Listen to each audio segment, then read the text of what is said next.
श्री गणेशाय नमः। श्री गुरुभ्यो नमः। श्री गोपी जन वल्लभाय नमः। श्री कृष्णाय नमः। श्री पुरुषोत्तमाय नमः। श्री लक्ष्मी नारायणाभ्याम नमः। ओम विष्णु पंचायतन देवताभ्यो नमः। सर्वेभ्यो देवेभ्यो नमः। आप सबको मेरा नमस्कार। जय श्री कृष्णा। मैं आपको अधिक मास महात्म्य व्रत कथा की कथा सुना रही हूँ। आज मैं आपको 16वां अध्याय सुनाऊंगी। आइए श्रवण करिए। 16वां अध्याय। श्री नारायण वाच। श्री नारायण बोले, हे महाप्रज्ञ, हे नारद, वाल्मीकि ऋषि ने जो परम अद्भुत चरित्र दृढ़धनवा राजा से कहा, उस चरित्र को मैं कहता हूँ, तुम सुनो। वाल्मीकि ऋषि बोले, हे दृढ़धनवन, हे महाराज, हमारे वचन को सुनिए। गरुड़ जी ने केशव भगवान की आज्ञा से इस प्रकार ब्राह्मण श्रेष्ठ से कहा। गरुड़ जी बोले, हे द्विश्रेष्ठ, तुमको 7 जन्म तक पुत्र का सुख नहीं है। यह जो वचन हरि भगवान ने कहा सो इस समय तुमको वैसा ही है। फिर भी कृपा से स्वामी की आज्ञा पा करके मैं तुमको अपने अंश से एक पुत्र प्रदान करूंगा। जिस पुत्र से गौतमी के साथ तुम मनोरथ को प्राप्त करोगे, किंतु पुत्र से होने वाला दुख तुम दोनों को अवश्य भोगना है।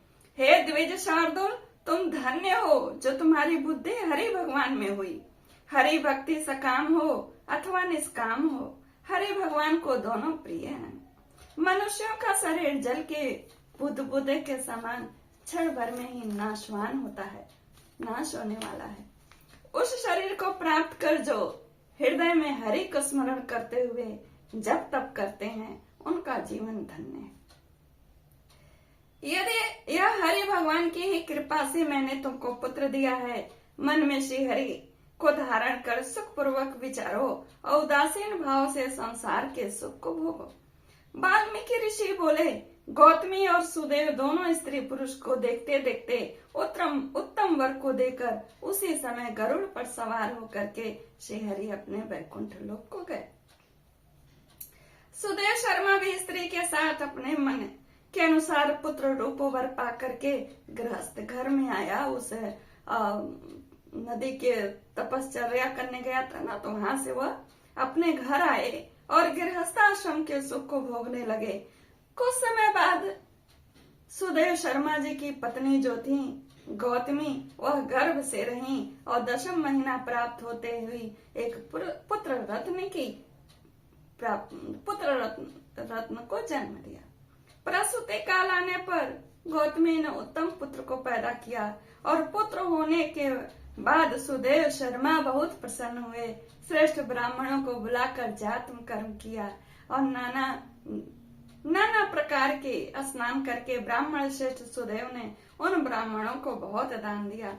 ये दान पता है कब दिया जाता है? बच्चा जन्म लेता है तो जन्म और उसकी जो नाड़ी रहती है, वो नाड़ी कटने के बीच का क्षण बहुत पुण्यवान होता है। उसे क्षण में जितना जिसको दान देना रहता है, व्यक्ति देता है। ब्राह्मण और स्वजनों के साथ बुद्धिमान सुदेव शर्मा ने नामकरण संस्कार किया। कृपालु गरुड़ जी ने प्रेम से यह पुत्र दिया। शरतकालीन चंद्रमा के समान उदय को प्राप्त, तेजस्वी या सुख के सदृश, इसलिए मेरे प्रिय पुत्र सुखदेव नाम वाला हो। माता के मन को आनंद देने वाला हो। पुत्र पिता के मनोरथों के साथ साथ शुक्ल पक्ष के चंद्रमा के समान बढ़ने वाला हो। माता के मन को आनंद देने वाला, पुत्र के मनोरथों को शुक्ल पक्ष की चंद्रमा की तरह देने वाला हो, बढ़ने लगा। पिता ने हर्ष से उसके उपनयन संस्कार किया, गायत्री मंत्र का उपदेश दिया। बाद में वह बालक वेदारंभ संस्कार को प्राप्त करके ब्रह्मचर्य जीवन में उपस्थित हुआ, निष्ठ हुआ, ब्रह्मनिष्ठ हुआ उसमें। और ब्रह्म के तेज से युक्त बालक साक्षात दूसरे सूर्य के समान सुशोभित होने लगा। बुद्धि सागर उस बालक ने वेद का अध्ययन आरंभ किया। उस गुरु वत्सल बालक ने सद्बुद्धि से अपने गुरु को प्रसन्न किया और गुरु के एक बार कहने वाले मात्र से समस्त बुद्धि को प्राप्त किया। वाल्मीकि ऋषि बोले, एक समय कोटि सूर्य के समान प्रभाव वाले देवल ऋषि सुदेव शर्मा के घर आए। जो सुदेव ब्राह्मण थे, पत्नी के साथ उनकी बड़ी सेवा करी, पाद अर्घ्य दिया, भोजन कराया, सम्मान से उनको पंखा झला और अति तेजस्वी देवदर्शन ऋषि उस आसन पर बैठे जिस आसन पर उन्होंने उन्हें बैठने के लिए आसन दिया था। बाद में अपने चरणों को देवल ऋषि जी देखते क्या है कि उनके चरणों पर एक बालक गिर पड़ा। वो बड़े प्रसन्न हुए उसके विनीत भाव, विनम्रता देख करके। वे ज्योतिष ज्ञान के द्वारा उस जो पुत्र था सुदेव शर्मा का, उसके गुणों को देखने लगे और बखान करने लगे। कहते हैं तुम धन्य हो ब्राह्मण, तुम्हारे ऊपर भगवान प्रसन्न है क्योंकि तुमने दुर्लभ सुंदर श्रेष्ठ पुत्र को प्राप्त किया। ऐसा विनीत, बुद्धिमान, बोलने में चतुर, वेद पाठी और शीलवान पुत्र कहीं भी किसी के यहाँ नहीं देखा गया है। हे पुत्र, यहाँ आओ, तुम्हारे हाथ में कौतुक क्या देखता हूँ। सुंदर छत्र, 2 चामर, यो रेखा के साथ कमल, हाथ की रेखा को देखा उन्होंने।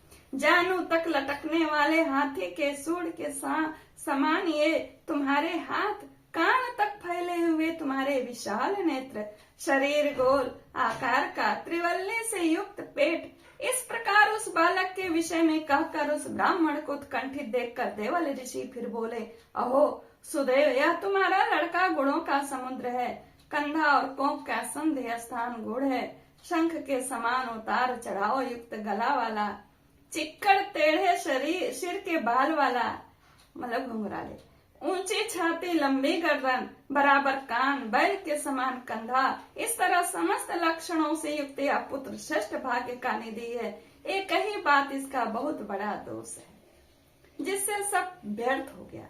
इस प्रकार कहकर सिर से पैर तक कांपते हुए देवल ऋषि बोले, प्रथम आयु की मुझे परीक्षा करनी चाहिए, बाद में इसकी गुण के लक्षणों को बोलना चाहिए, क्योंकि जब आयु है तभी गुण के लक्षण है, नहीं तो गुण तो व्यर्थ ही है। गुणों को बखाने का क्या प्रयोजन। कहते हैं, हे सुदेव, यह तुम्हारा लड़का 12वें वर्ष में डूबकर मर जाएगा। इससे तुम मन में शोक नहीं करना, अवश्य होने वाला निसंदेह होकर ही रहता है। मरणासन को औषध देने के समान उसकी कोई प्रतिक्रिया नहीं है। जो मृत को प्राप्त हो उसको औषधि क्या देनी। वाल्मीकि मुनि बोले, देवल मुनि इस प्रकार कहकर ब्रह्मलोक को चले गए और गौतमी के साथ सुदेव ब्राह्मण पृथ्वी पर गिर गया। पृथ्वी पर पड़ा हुआ देवल ऋषि के कहे हुए वचनों को स्मरण कर चिर काल तक वे विलाप करने लगे। बाद में उसकी स्त्री गौतमी स्वयं को धैर्य धारण करते हुए पति को धैर्य धारण नाना प्रकार के उदाहरण दे करके करती है। कहती हैं कि हे द्विजराज, होने वाली वस्तु में भय नहीं करना चाहिए। जो नहीं होने वाला है वह कभी नहीं होगा और जो होने वाला है वह होकर रहेगा। क्या राजा नल, रामचंद्र और युधिष्ठिर दुख को प्राप्त नहीं हुए? उनको भी दुख हुआ। जो लिखा था उन्होंने भी उस चीज को भोगा।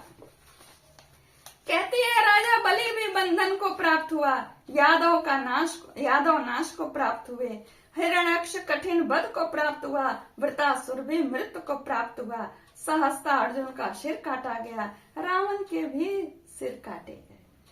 हे मुने, भगवान श्री रामचंद्र जी भी वन में जानकी के साथ गए और बाद में जानकी से विरह को प्राप्त हुए। राजर्षि परीक्षित भी ब्राह्मण से मृत्यु को प्राप्त हुए। हे मुनीश्वर, इस प्रकार जो होने वाला है वह अवश्य होता है। इसलिए हे नाथ, उठिए और सनातन हरि भगवान का स्मरण, भजन, कीर्तन करिए, जो समस्त जीवों के रक्षक हैं और मोक्ष पद को देने वाले हैं। वाल्मीकि ऋषि बोले, इस प्रकार सुदेव शर्मा अपने पत्नी के वचन को सुनकर स्वस्थ हुए और दुख को त्याग करके हरि भजन में मन को लगाया। इस तरह श्री बृहन्न नारदीय पुराणे पुरुषोत्तम मास महात्म्य श्री नारायण नारद संवादे दृढ़धनोपाख्याने सुदेव प्रतिबोधो नाम षोडशो। ओम तत्सत। यह अध्याय यहीं पूर्ण होता है। नमस्कार। जय श्री कृष्ण।